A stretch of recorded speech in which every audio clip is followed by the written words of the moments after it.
नमस्कार, मैं हूं आपके साथ ज्योतिका। आइए रुक करते हैं फटाफट खबरों की ओर। बसंत पंचमी के अमृत स्नान पर त्रिवेणी संगम में आस्था का जनसैलाब उमड़ा है। महाकुंभ के तीसरे अमृत स्नान पर नागा सन्यासियों के साथ देश विदेश के करोड़ों श्रद्धालु भी साक्षी बने। हर हर गंगे बम बम भोले और जय श्री राम के गगनभेदी उद्घोष से महाकुंभ क्षेत्र गूंज उठा है। महाकुंभ के तीसरे और आखिरी अमृत स्नान पर्व पर अखाड़ों ने संगम में डुबकी लगाई।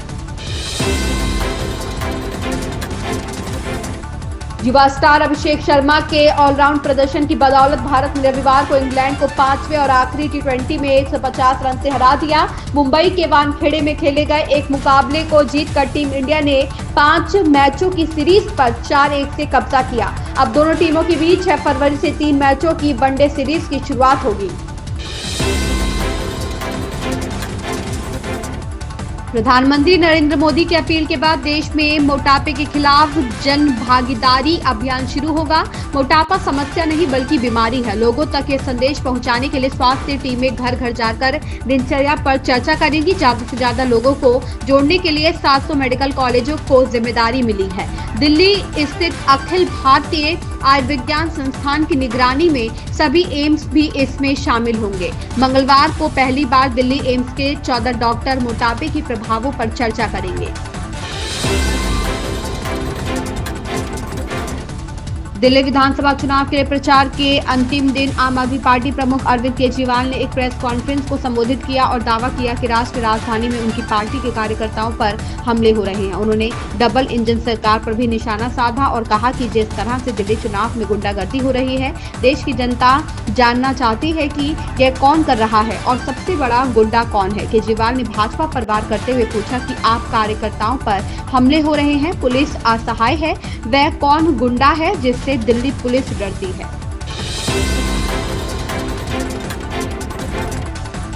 संघीय जांच एजेंसी ने रविवार को कराची के जिन्ना अंतर्राष्ट्रीय हवाई अड्डे पर सऊदी अरब से निर्वासित 10 भिखारियों को गिरफ्तार किया। एफआईए के एक प्रवक्ता ने कहा कि संदिग्ध लोग उम्राह वीजा पर यात्रा करने के बावजूद राज्य में भीख मांग रहे थे। गिरफ्तार किए गए लोग राजनपुर, काशपुर, नौशहरों, फिरोज, लाहौर, पेशावर, मोहम्मद और लड़काना के हैं। प्रवक्ता ने कहा, संदिग्धों को कानूनी कार्यवाही करने के लिए कराची में एजेंसी की मानव विरोधी तस्करी सर्किल में स्थानांतरित कर दिया गया है। दिल्ली विधानसभा चुनाव से पहले टीडीपी प्रमुख और आंध्र प्रदेश के मुख्यमंत्री एन चंद्रबाबू नायडू ने सोमवार को कहा कि आपके नेतृत्व वाली सरकार का मॉडल विफल हो गया है और लोगों को ऐसी पार्टी को वोट देना चाहिए जो समावेशी विकास की ओर ले जा सके। यहां एक संवाददाता सम्मेलन को संबोधित करते हुए नायडू ने कहा कि लोग मौसम और राजनीतिक प्रदूषण के कारण दिल्ली में रहने को लेकर चिंतित हैं। बजट सत्र के तीसरे दिन सोमवार को लोकसभा की कार्यवाही शुरू होते ही विपक्ष ने हंगामा शुरू कर दिया। वे महाकुंभ में मची भगदड़ की घटना पर सरकार से जवाब की मांग कर रहे थे। इस दौरान उन्होंने जमकर नारेबाजी भी की। इस पर लोकसभा अध्यक्ष ओम बिरला ने सदन में नारेबाजी करने वाले विपक्षी दलों के सांसदों से कहा कि यदि जनता ने उन्हें नारे लगाने के लिए भेजा है, जो यही काम करें या फिर कार्यवाही चलने दें।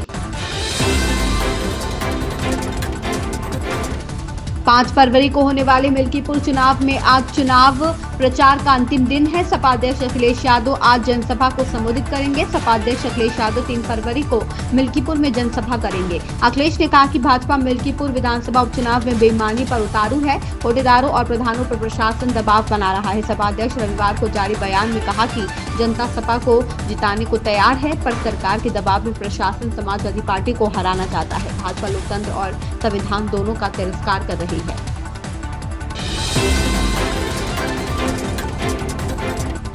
भारत ने 5वें और आखिरी टी20 में इंग्लैंड को 150 रन से हराकर सीरीज 4-1 से अपने नाम की। ये गौतम गंभीर की देखरेख में टीम इंडिया की तीसरी सीरीज जीती थी।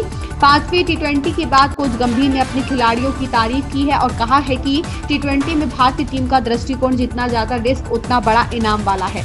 इसी रणनीति को अमल कर टीम इंडिया ने जीत हासिल की है। गंभीर ने कहा कि चाहे परिस्थिति कैसी भी हो, भारत आगे भी टी20 में आक्रामक क्रिकेट खेलता रहेगा। पुणे के चौथे टी20 में भारत एक वक्त मुश्किल स्थिति में था।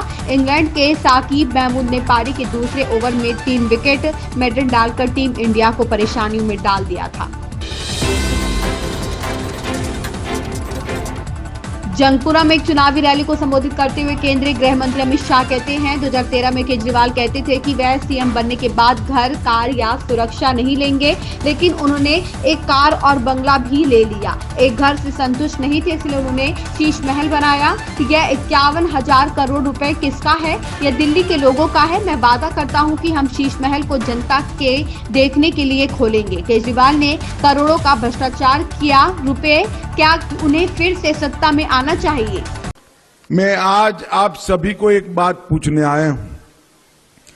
किसी का घर 50,000 गज का है क्या? सच्ची बताना है किसी का घर?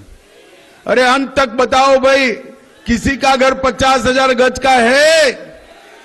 ये केजरीवाल साहब कहते थे 2013 में कि मैं मुख्यमंत्री बनूंगा तो घर नहीं लूंगा, गाड़ी नहीं लूंगा, सिक्योरिटी नहीं लूंगा। सिक्योरिटी भी ले ली, गाड़ी भी ले ली।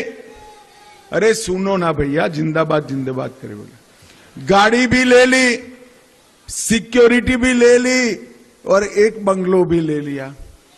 फिर एक बंगलो से इनका पेट नहीं भरा, 4 बंगलो तोड़कर 50,000 गज का शीश महल बनाने का काम किया। शीश महल। आप किसी के घर में डिजाइनर मार्बल लगा है इटाली का? जोर से बोलो ना भाई, लगाओ तो लगा है। रिमोट से खुलने वाले पर्दे हैं, ताली बजाकर चालू बंद होने वाली लाइटें है क्या? सोने का कमोड लगा है क्या? 50 लाख का कालीन लगा है क्या?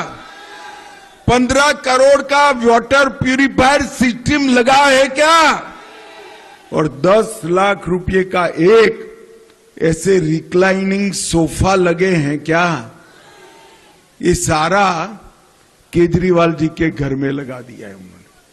और जंगपुरा वाले मुझे बताओ, ये 52 करोड़ रुपया जो खर्च हुआ, ये किसका है? इन खबरों में बस इतना ही। बने रहिए हमारे साथ।